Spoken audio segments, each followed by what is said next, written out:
Oi gente, no último vídeo eu fiz um relato sobre como a escola da rede privada na qual eu trabalho se adaptou ao isolamento social imposto pela pandemia de Covid-19. E nesse vídeo eu vou mostrar a solução ou proposta de solução apresentada pela Secretaria de Educação do município no qual sou servidor. Então fica aí que esse papo já vai começar.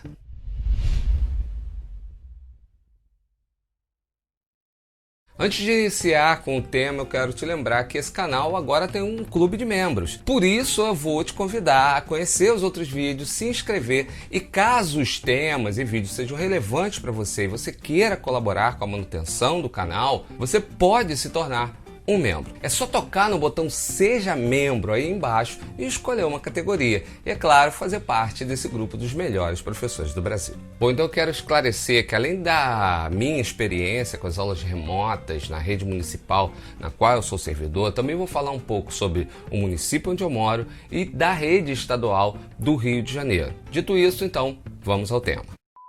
Da mesma forma que na escola privada onde eu trabalho, a rede pública municipal, na qual sou servidor, suspendeu as aulas presenciais no final da primeira quinzena de março. Uma semana depois, a Secretaria de Educação lançou um blog no qual os professores de toda e qualquer escola da rede poderiam postar atividades, textos, listas de questões, etc. O intuito era que a educação não parasse, o que deixou claro que aquela era uma solução improvisada e provisória. Talvez acreditando que a suspensão das aulas seriam por pouco tempo, que todos nós já sabemos que não aconteceu. Os alunos acessariam o blog, buscariam as atividades, fariam essas atividades, mas não havia nenhuma clareza sobre o que seria feito depois com elas. E assim as coisas ficaram durante um mês inteiro. Ao mesmo tempo, as escolas, através de seus gestores, cada uma à sua maneira, foram agilizando formas que pudessem ser mais eficazes para atingir o maior número possível dos alunos. A minha escola, por exemplo,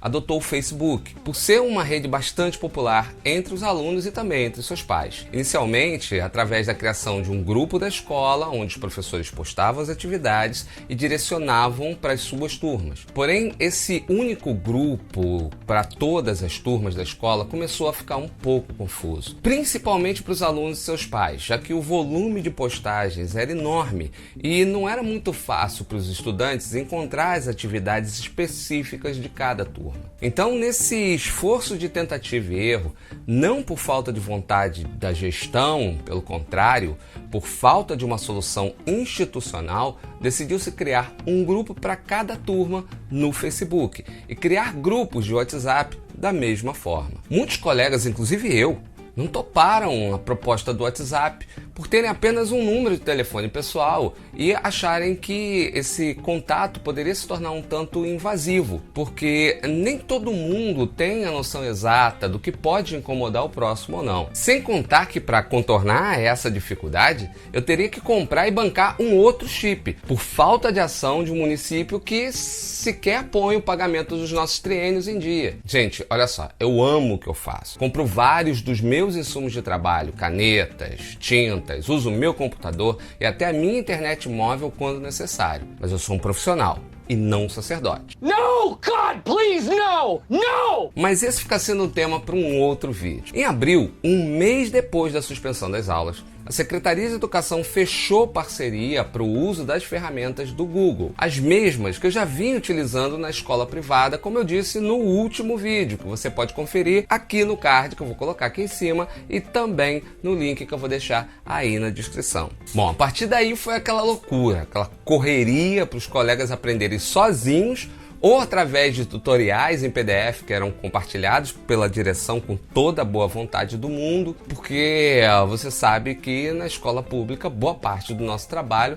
é do tipo de guerrilha mesmo. A Secretaria de Educação diz, toma aí, eu estou fornecendo as ferramentas, mas como usar é por tua conta. Muito do que eu fiz ao criar uma playlist com tutoriais do Classroom, do Meet, das técnicas de gravação e edição de aulas usando o celular, foi para ajudar os meus colegas, principalmente esses que não tinham nenhuma experiência com tecnologia e praticamente foram jogados nessa arena aos leões. E a ação da Secretaria de Educação foi algo tão lento que, para vocês terem ideia, os cursos para formar multiplicadores só foram ser oferecidos no segundo semestre. E a multiplicação dessas técnicas para os colegas só ocorreu no final do ano letivo, depois que a maioria já havia aprendido por conta própria a utilizar as ferramentas.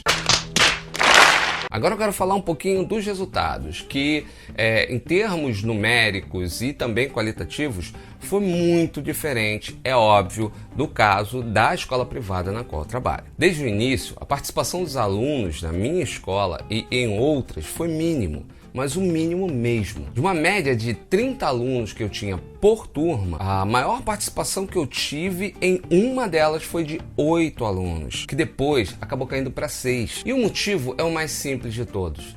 Não só os estudantes não foram devidamente orientados para o uso dessas ferramentas, e aqui eu quero abrir um parêntese, de que não foi por falta de esforço da equipe gestora. Seria necessário que a instância superior, ou seja, a Secretaria de Educação, se organizasse para distribuir essa informação às pressas mesmo, mas novamente prevaleceu a regra. Toma aí, te vira. O mais interessante foi ver que em uma audiência online com os vereadores, os integrantes da Secretaria de Educação diziam que tudo ia muito bem e que o programa estava tendo excelentes resultados, o que não era o fato. Porque o que eles e elas esqueceram de dizer foi que o acesso dos alunos não aconteceu e por motivos óbvios. Trata-se, em sua maioria, de crianças pobres de comunidades carentes, que não tinham dispositivos, ou seja, celulares, tablets, computadores, ou quando tinham, não tinham acesso à internet. Estamos falando de crianças que têm na escola, muitas vezes, as principais refeições do dia. Aliás, nesse ponto eu quero fazer justiça. O problema da alimentação foi amenizado através da liberação de um auxílio por parte da prefeitura. Mas, como eu disse, amenizou, não resolveu o problema. A solução paralela foi a elaboração de apostilas pelos professores, a distribuição das mesmas nas escolas, que foram mais tarde devolvidas pelos responsáveis para serem avaliadas pelos professores e professoras. Essa, por sinal, foi a solução utilizada pelo município onde eu moro, vizinho à cidade onde eu trabalho, desde o início do isolamento social. Já a rede estadual do Rio de Janeiro havia, desde o início do isolamento, optado também pelas soluções oferecidas pela Google. Mas, segundo relatos de colegas que trabalham na rede estadual, essa solução também não teve uma adesão tão maior do que a que eu tive na minha escola. Vale ressaltar que algumas escolas na rede a qual eu sirvo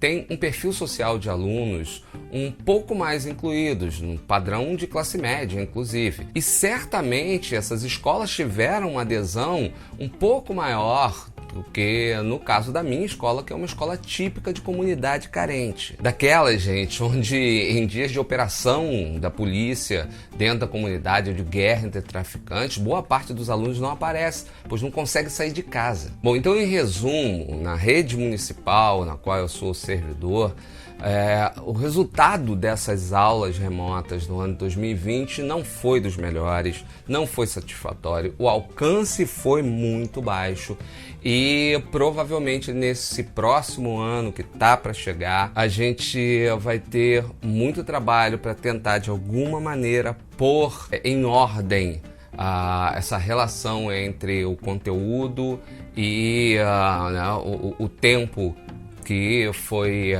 passando e a gente não conseguiu alcançar a maior parte dos alunos. Sendo que eu acho que na situação que a gente vive, isso é uma posição muito pessoal minha, o conteúdo é o menor dos problemas. Os novos gestores municipais que vão assumir as prefeituras a partir de 1º de janeiro precisam pensar de que maneira eles vão poder dar a todos os alunos condições de ter acesso a essas aulas remotas. Eu digo isso porque parece que as coisas não vão ser resolvidas nesse início de ano. Nós não teremos a vacinação atingindo o número mínimo de crianças para que a gente possa ter o início das aulas. Aliás, a gente ainda não sabe nem quando ou onde vamos ter a vacinação, apesar do atual prefeito desse município que está saindo agora já ter fechado um acordo para compra de vacinas, isso já ter sido aprovado pela Câmara de Vereadores, mas pelo visto, mesmo que a vacinação se iniciasse dia 1º de janeiro, nós ainda demoraríamos muito para retomar o ritmo presencial de aulas, pelo menos de uma forma que seja segura para todos. Então, a minha percepção é de que em 2021 nós ainda teremos o primeiro semestre com o trabalho sendo feito de maneira remota. Bom, então essa foi a minha experiência com as aulas remotas nesse ano de 2020 na escola pública na qual eu trabalho. Mas e você? Como é que foi o seu ano letivo em 2020? Escreve aí nos comentários e compartilha com a gente a sua experiência. Eu sigo aqui, como todos os que têm bom senso, na esperança de que surja logo uma vacina e que eu possa voltar para os meus trabalhos e para os meus alunos. Então eu vou nessa, um beijo, um abraço para todos e todas e até o próximo vídeo. Aliás, até o próximo ano. Um bom 2021 para todos nós, que pelo menos seja melhor que 2020. Tchau, tchau.